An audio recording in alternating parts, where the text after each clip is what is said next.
Hi guys, it's Emily from Novel Novels and welcome to today's video. This is my reading catch up October week 3, highs and lows. That's because at the moment, I'm doing filming this on the 16th. I've got 4 books on the go and 2 of those are probably going to be 5 stars, but I haven't had any 5 stars this week. In fact, I've had 3 books which are kind of floppies. So when I say it's highs and lows, like this month I've only had 1 5-star so far and we're halfway through the month and I'm like, no. And we're actually most of the way through my set TBR because I've only got like The Familiars, which could be a 5-star. Mitterly, there's another one, there could be 3 of these that are 5 stars. And then I've got like another Doodah book, George Eliot book. And I've got Dinah Jeffries, but I don't think that's going to be 5 stars. I don't know. So I really have got to go right in the depths of my thingies and start mood reading. So like what I have decided is, because obviously what I do is during the day I read either a classic or historical fiction. And I've got those to gradually get through on my trolley. And then I've got my evening books. I've already read all the contemporaries and fantasies on the evening book. So I've got those that I'm going to literally be going off my shelves. And I'm not going to be going for ones that I want to get rid of. I'm going to be going for the ones I really want to read. So that is my thing. Enough rambling, let's show you what I'm reading and then show you what I've read. So I'm still reading Shirley by Charlotte Bronte. I'm being a crap buddy reader because I've not messaged Katie at all. But it's okay. I'm not enjoying as much as the first time. I don't know if I've had this funny feeling I'm going to be all classicked out again. Because obviously I've gone for Victober with like 8 books out of the 10 prompts and I'm like, oh, I'm totally tired. But it is good. It's better than Villette. And I like Shirley and I like Caroline, the other lead character, and I'm enjoying it, but I'm not loving it as much as I love Jane Eyre, obviously. That's my first one for today. Then my next buddy read is with the lovely Cat from Brews and Reviews. This is Foxglove by Adeline Grace. I cannot tell you too much about it because the lovely Danny from Danny's Book World reminded me that if I read the blurb, I'm going to be giving you spoilers for Belladonna, and I don't want to do that. All I can tell you is this is going to... if this isn't a 5-star, I'll be bloody shocked because I love Belladonna. It's on my favourite. It could be on my favourites for the year. And this, you never know, this might beat it because we are talking about the lovely Signa. And she was in Belladonna, and we've got some other characters from the first book. And basically, right at the start of the book, there is a murder. And someone that Signa is fond of gets accused of that murder. In fact, someone that Signa really loves is accused of the murder. And then Signa, with someone else that we meet in the first book, are on a mission to find the killer. And it's really interesting. And basically, fate comes into this book. And Fate's brother is Death. And Death obviously met in Belladonna. And there's a bit of rivalry and there's a bit of bad feeling between the two. And basically, after, I can tell you this bit, Fate is hell-bent on revenge.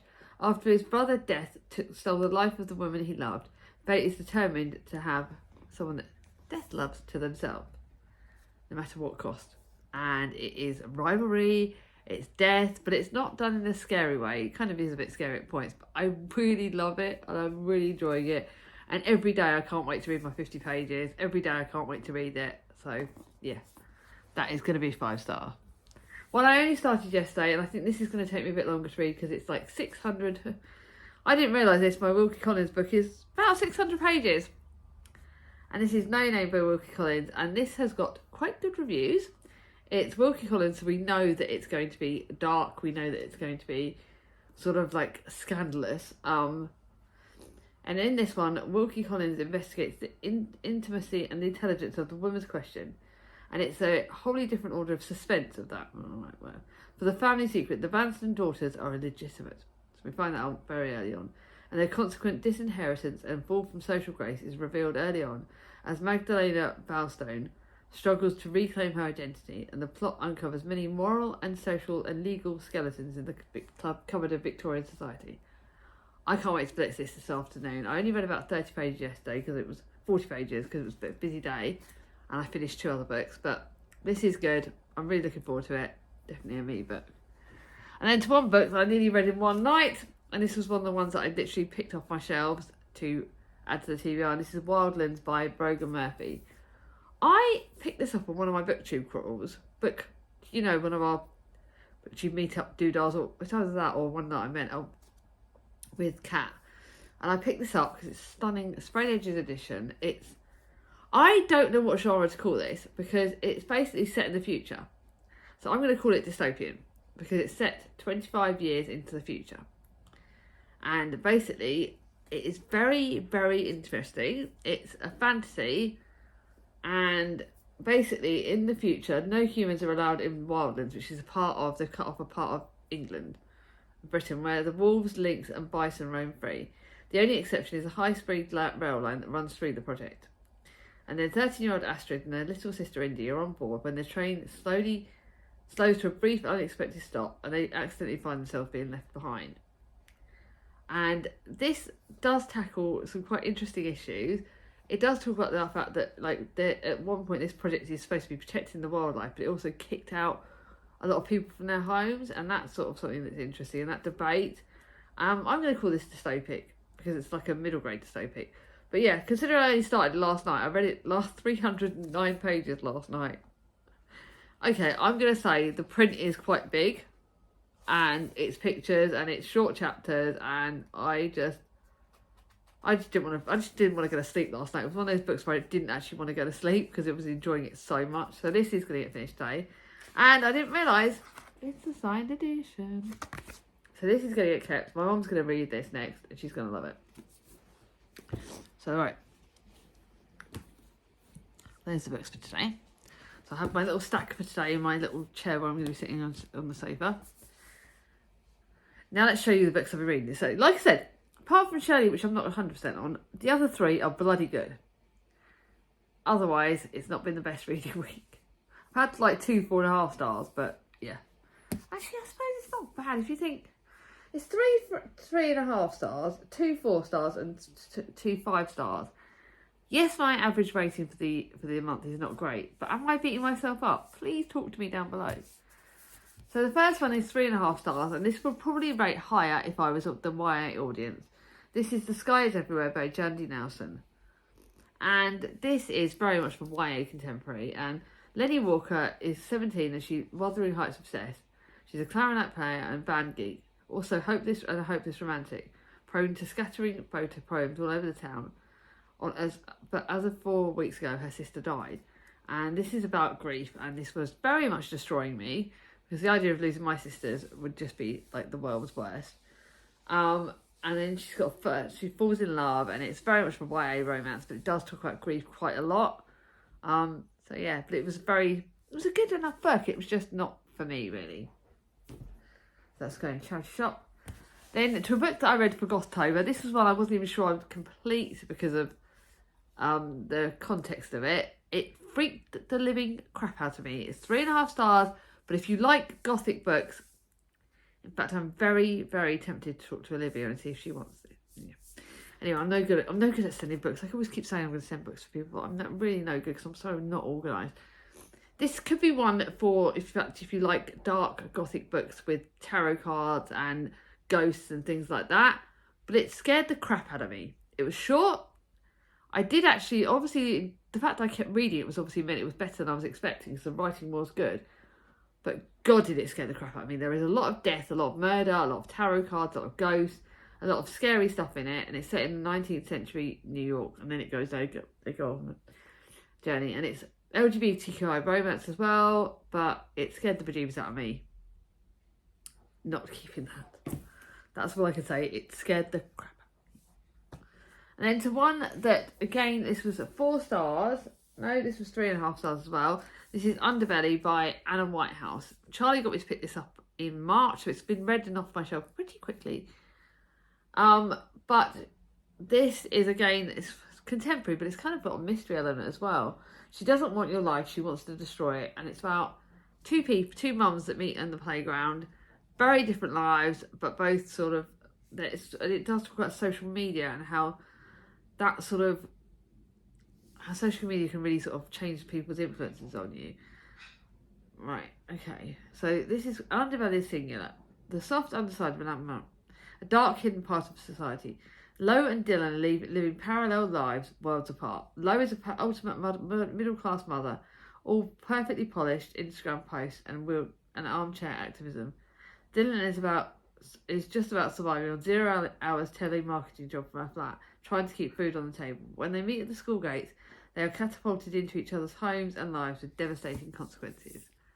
This is pretty darn kind of a bit of a hedge fudge if you think about the fact that it does talk about social media, and it does have some issues, some triggers in it, so you do need to sort of look into them. I think Storygraph has the triggers in it, but yeah, wasn't amazing like I was hoping it was going to be, and kind of again a bit of a head fudge. Those are the three of my. Then I've got 2 4.5 stars.